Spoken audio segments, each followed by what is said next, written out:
Custody is the decision that gates every other one. Until keys are handled, nothing else in your stablecoin program is real.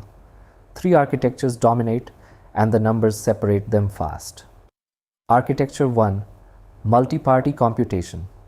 The private key never exists in one place. It is computed as shares, split across your hardware, the vendor's enclaves, and an independent recovery partner.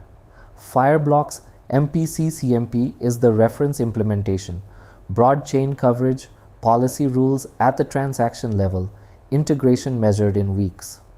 Published insurance starts around $30 million. Read that number against your peak balance, not your average. Or Architecture 2.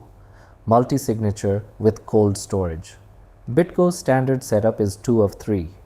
You hold a key, BitGo holds a key, a recovery service holds the third, with the signing path backed by hardware security modules under a state trust charter. Slower operationally, deeper on assurance. $250 million in coverage through Lloyd's syndicates, among the highest published in the industry. Architecture 3. The qualified custodian. Anchorage operates under a federal bank charter with published coverage above $350 million. This is the architecture your bank partners' diligence teams approve fastest, and the least flexible for high-frequency operations. Building your own. Only if your security team would beat the vendors. That is a bar almost no payments company clears, and the failure mode is unrecoverable. The pattern that survives production is not choosing one. It is tiering all 3. A hot MPC wallet holds minutes of liquidity for live payouts. A cold multisig vault holds the working treasury, hours away by design. A qualified custodian holds long-term reserves, days away, and boring on purpose. Each tier gets its own policy.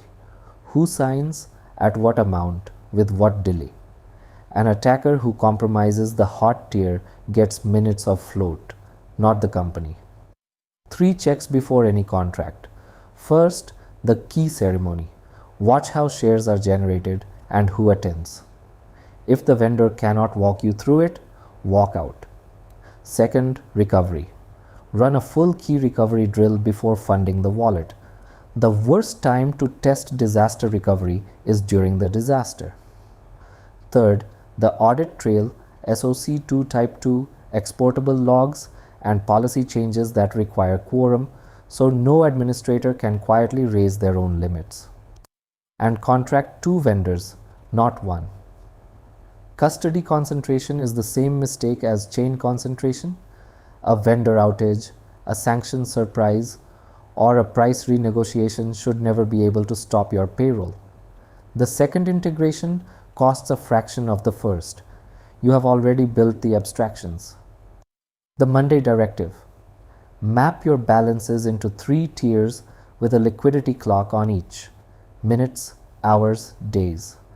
Shortlist 2 vendors across 2 different architectures. Schedule the key ceremony and the recovery drill before any real value moves, and put the insurance numbers next to your projected peak balance in the same spreadsheet. That comparison decides more than any sales meeting. Next episode, the chain decision, real fees, real finality, and why the winning pattern is 2 chains, not 1.